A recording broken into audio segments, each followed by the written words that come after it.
বিসমিল্লাহির রহমানির রহিম।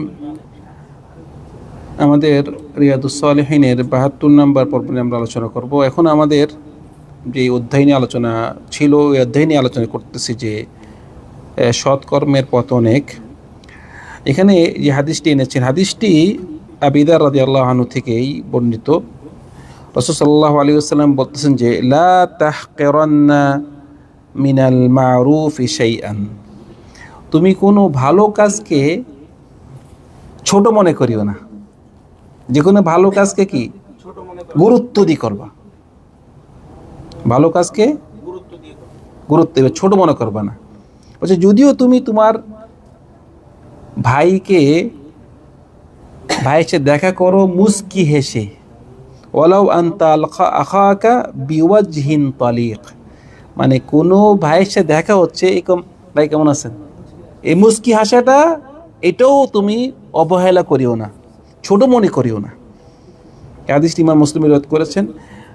কারণ তাবাসসুমুকা ফি ওয়াজহি আখিকা সাদাকা, মুস্কি হাসা ভাইয়ের সাথে এটাও কি সাদাকা, এটাও সাদাকা। এটা কিন্তু পয়সা খরচ হয়। মানে আপনি দেখবেন যে সমাজে যেসব ভাইরা আপনি যখন সালাম করবেন মুস্কি হাসবে, এই মুস্কি হাসিটার সাথে কি মহব্বত সৃষ্টি হয়ে যায়। এটা কোনো খুব গুরুত্বপূর্ণ ভাই। আর যারা নাকি মুস্কি হাসে না, সব বেজার থাকে, ওদের সে মানে মানুষ ওদেরকে পছন্দ করে না, সারাক্ষণ বেজার। মানে একদিকে তো আপনার মন মানুষের ভালো থাকে, ঠিক আছে, আবার আরেক দিকে অন্যের কি মহব্বত পাচ্ছেন, সওয়াবও হচ্ছে। অনেক ভাই আছে দেখবেন যে সে সারাক্ষণ শুধু মুস্কি হাসে। মানে একজন শেখ আছে ইয়াতে বাংলাদেশে, ওই যে শেখ সাইফুল ইসলাম, সাইফুল ইসলাম, দেখ প্রত্যেক মুস্কি আসবে। আমার বাসায় আসছিল, মানে শেখ আহমদুল্লাহ, শেখ সাইফুল ইসলাম আসছিল। তো আমি বলছিলাম যে শেখ, মানে ওনারকে যখনই দেখে তখন মুস্কি আসে। ওই যে দেখবেন যে একটা প্রোগ্রাম করে টিভিতে, কি আলোকিত জ্ঞানী, শুনছেন না? আলোকিত জ্ঞানী, যে নাকি উপস্থাপনা করে শেখ সাইফুল ইসলাম, আলোকিত জ্ঞানী ওই শেখ সাইফুল ইসলাম, প্রত্যেক সময় উনি মুস্কি আসে। এরকম একটা গুণ। তো এটা আমরা যাদের নাকি অভ্যাসটি নেই, অভ্যাস করবেন ভাই, অভ্যাস করবেন। রাসূল সাল্লাল্লাহু আলাইহি ওয়াসাল্লাম সম্পর্কে সাহাবার কি বলছে, যখনই দেখতো তখনই কি মুস্কি হাসতো। এখন অনেক সাহাবারা মনে করতো যে রাসূলুল্লাহ ওকে কি করে, খুব মহব্বত করে, সবচেয়ে বেশি মহব্বত করে, এরকম মনে করতো। কারণ যখনই দেখতো মুস্কি হাসি, এটা একটা সিফত, একটা ভালো আখলাক। এই আখলাকটা আপনি, এই আখলাক দিয়ে সওয়াব কামানো, নেকি হাসিল করা, কোনো পয়সা খরচ হয় না, ঠিক আছে। দেখবে যে আপনার মনও ভাল লাগবে, মুস্কি হাসবেন, মনও দেখবে কি ভাল লাগবে আপনার। ছোট্ট একটা হাদিস। তারপরে যে হাদিসটি এনেছে, হাদিসটি একটু লম্বা। হাদিসটি হলো আবু হুরায়রা রাদিয়াল্লাহু আনহু থেকে। আবু হুরায়রা তো অনেকবার তর্জমা করা হয়েছে। তো আবু হুরায়রা রাদিয়াল্লাহু আনহু থেকে হাদিসটি, যে ওই হাদিসটির মানে কাছাকাছি আরেকটি হাদিস আমরা অতীতে ব্যাখ্যা করেছিলাম। এখানে রাসূল সাল্লাল্লাহু আলাইহি ওয়াসাল্লাম বলতেছেন যে কুল্লু সুলামা মিনান নাসি আলাইহি সাদাকাহ কুল্লু ইয়াউমিন তাতলুউ ফিহি শামস, যে প্রত্যেকটি মানুষের জয়েন্টে কি আছে, সাদাকা আছে, প্রত্যেকটি জয়েন্টের হক আছে, প্রত্যেকটি জয়েন্টের হক আছে। প্রতিদিন প্রত্যেকটি জয়েন্টের কি হক আছে, হকের আদায় করা হবে। আপনি সাদাকা দিবেন, মানে একটি জয়েন্টের জন্য একটি সাদাকা দিবেন, আপনি একটি জয়েন্টের জন্য একটি সাদাকা দিবেন। আমরা যে আল্লাহর আদেশ মানতেছি, ফরজ আদায় করতেছি এবং হারাম বর্জন করতেছি, এগুলো একরকম শুকর আদায় করা, কিন্তু এগুলো প্রত্যেকটা জয়েন্টের জন্য কি করা, সাদাকার জন্য একটা সিস্টেম রাসূল আমাদেরকে কি শিখিয়ে দিচ্ছে প্রতিদিন। বলছে তাআদিলু বাইনা ইসনাইনি সাদাকা, দুইজন মানুষের মধ্যে মিলাই দেওয়া, ঝগড়া লাগছে দুইজনকে কি মিলাই দেওয়া, এর সাদাকা। এটা শুধু সাদাকা না, এটা অনেক বড় একটি ইবাদত। অনেক বড় ইবাদত, দুইজন মানুষের মধ্যে কি মিলাই দেওয়া। সেজন্য মিথ্যার ব্যাপারে মিথ্যা বলাটা কি গুনাহ, হারাম। কিন্তু যখন নাকি দুই ভাইয়ের মধ্যে মিলেই দিবেন আপনি, সেখানে যদি কিছু ঘুরে ঘুরে কিছু মিথ্যা বলেন তাও এটা জায়েজ। বলছিলাম না 3টা জায়গাতে মিথ্যা বলা যায়। একটা কি বলছে কামাল ভাই? হ্যাঁ, স্বামী স্ত্রীর মধ্যে। একটা হলো দুই ভাইকে মিলাই দেওয়া, আরেকটি কি স্বামী স্ত্রীর মধ্যে। স্বামী স্ত্রীর মধ্যে যে সমস্ত মিথ্যা মহাব্বত বাড়ে, আবার ডাইরেক্ট মিথ্যা না, আনছেন একটা শাড়ি 10,000 মানে 1,000 টাকা দিয়ে, বলেন 10,000 টাকা দিয়ে আনছি, এটা মহাব্বত বাড়বে না, এইসব না। মানে যেমন ধরেন একটি তরকারি এনেছে, এত মজা হয় নাই, কিন্তু এত প্রশংসা করলো এতগুলো, মাশাআল্লাহ এত সুন্দর, এত বাস। কোনো সময় একটু স্বাদ ছিল, এত সুন্দর, তাও কি প্রশংসা, খুব সুন্দর লাগতেছে, খুব সুন্দর। কারণ মহিলারা দেখবেন যে সারাদিন কাজ করতেছে, এত ক্লান্ত, আপনি শুধু বলেছেন মজা হয়েছে, সব ক্লান্ত শেষ। সেজন্য অনেক পুরুষ আসে আল্লাহ মাবুদ, মানে এত তর্কের আপনি মুখ দিয়ে একটু বাইরে না, মজা হয়েছে এটা বলতে পারে না সে, মানে মজা হয়েছে এইটা তার মুখ দিয়ে বাইরে না, খাই শেষ, চোখ মুখ বন্ধ। কারণ মহিলারা চায় শোনা, একটু শুনবে, একটু প্রশংসা শুনবে। আবার অনেক মহিলারাও আছে যে পুরুষের সাথে মানে যেসব কথা বলে তার মহাব্বত বাড়বে এসব বলে না। মানে একটা জিনিস আনলো, তারা তো পছন্দ হয় নাই, কিন্তু প্রশংসা করো না, দেখবো যে আরো 2টা আনবে। কিন্তু যখন একটা জিনিস আনবে, পছন্দ হয় না, কি আনলা, দেখবে আর আনবেই না। আর কথা বুঝতে পারছেন? দুনো পক্ষেরই সেজন্য যেন মহাব্বতের জন্য কিছু বলা যেতে পারে। আরেকটি হলো যুদ্ধের ময়দানে, বলেছি জিহাদের ময়দানে বলা যেতে পারে। তো দুইজন ভাইয়ের মধ্যে কি করা, মিলাই দেওয়া। দেখলেন যে দুই ভাইয়ের মধ্যে মহাব্বত, বলেন যে ভাই আপনি সালাম দিছে, বলেন নাকি, সে খুশি হয়ে যাবে। কিন্তু আমরা দেখা যায় আর উল্টো, দুই ভাইয়ের মধ্যে কিভাবে কি লাগাই দেয়, আরো উল্টা গ্যাঞ্জাম লাগাই দিই।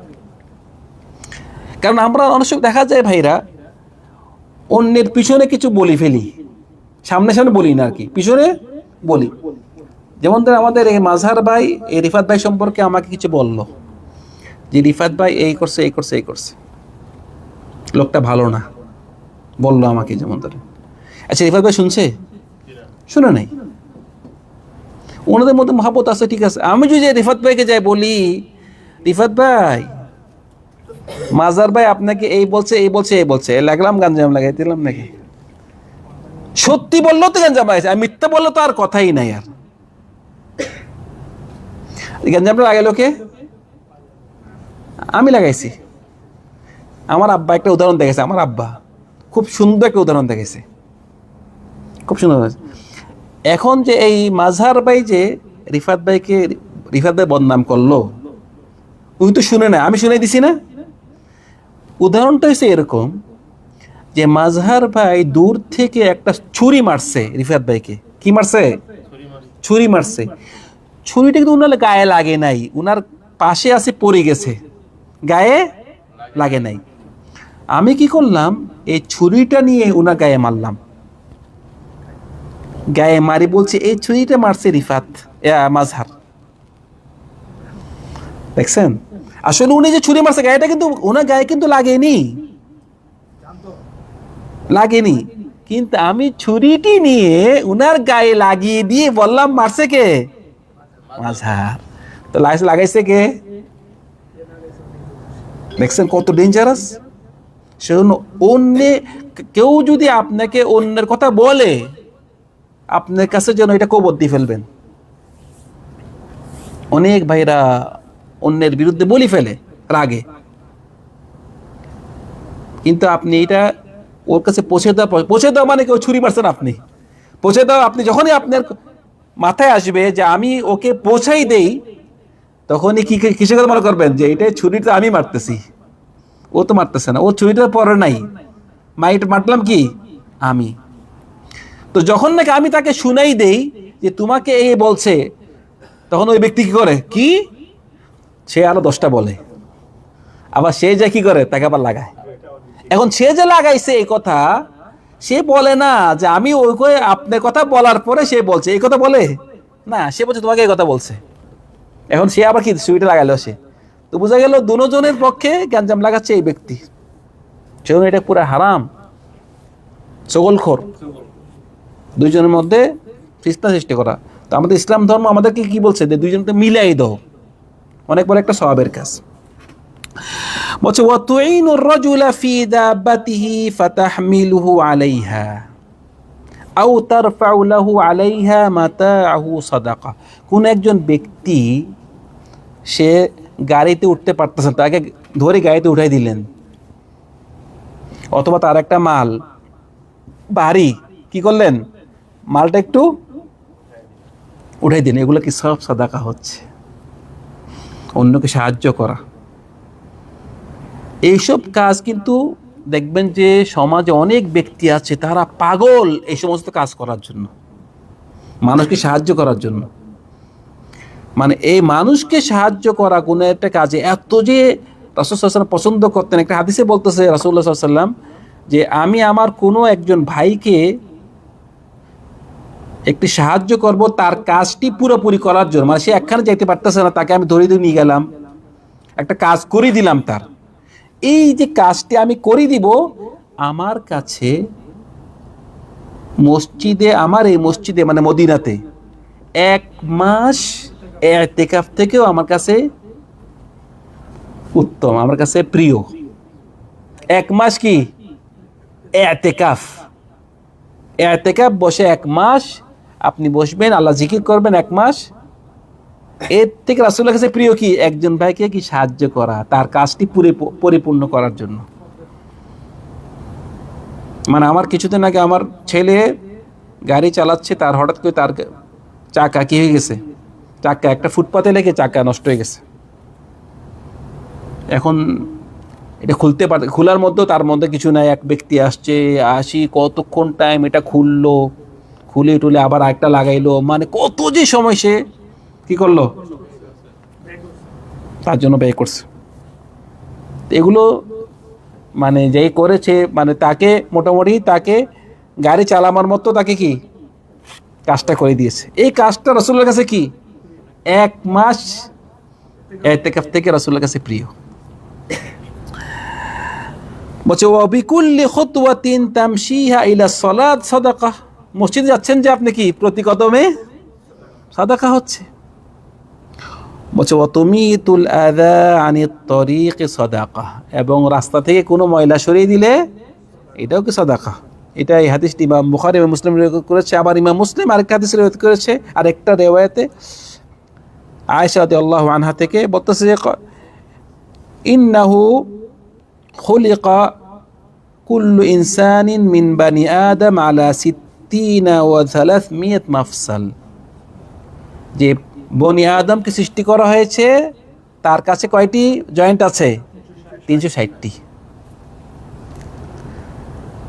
ফামান কাব্বার আল্লাহ ওয়া হামিদ আল্লাহ ওয়া হাল্লাল আল্লাহ ওয়া সাব্বাহ আল্লাহ ওয়া ইস্তাগফার আল্লাহ ওয়া আযালা হাজারান আন তরিকিন নাস আও শাওকাতান আও আযমান আন তরিকিন নাস, অনেকগুলো কথা বলতেছে যে এই যে 360টি জয়েন্ট আছে, বলতেছে কেউ যদি আল্লাহু আকবার বলে, আলহামদুলিল্লাহ বলে, লা ইলাহা ইল্লাল্লাহ বলে, সুবহানাল্লাহ বলে, আস্তাগফিরুল্লাহ বলে, এবং কোনো একটি পাথর অথবা কোনো একটি কাঁটা অথবা কোনো একটি হাড্ডি রাস্তা থেকে সরিয়ে দেয়,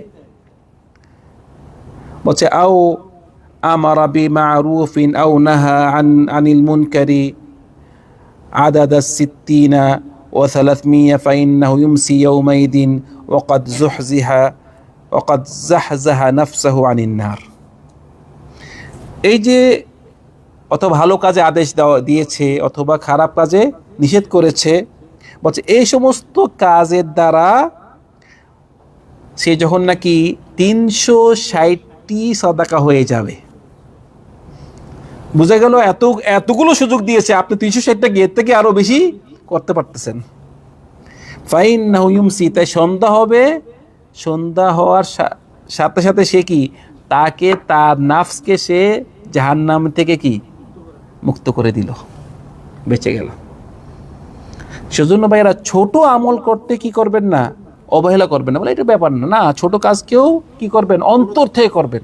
কারণ কোন কাজটি আপনার কবুল হয়ে যান না, এমন আছে আল্লাহ আপনাকে এই ছোট্ট কাজের জন্য মাফ করে দিবেন, ছোট্ট আমলের জন্য কি মাফ করে দিতে পারেন। কারণ এই ছোট্ট কাজটা আপনি করেছেন একদম অন্তর থেকে, কোনো কারোর জন্য না, একদম অন্তর থেকে করেছেন, দেখবেন যে হয়তো এই ছোট্ট কাজের জন্য আল্লাহ কি আপনাকে মাফ করে দিতে পারে। এছাড়া একটা হাদিস, আল্লাহ সুবহানাহু ওয়া তাআলা আমাদের সবাইকে যে সমস্ত আমলের কথা বলেছে এগুলো আমল করার তৌফিক দান করুন। ওয়া সাল্লাল্লাহু আলা সাইয়্যিদিনা মুহাম্মদ ওয়া আলা আলিহি ওয়া সাহবিহি আজমাইন। আসসালামু আলাইকুম ওয়া রাহমাতুল্লাহি ওয়া বারাকাতুহু।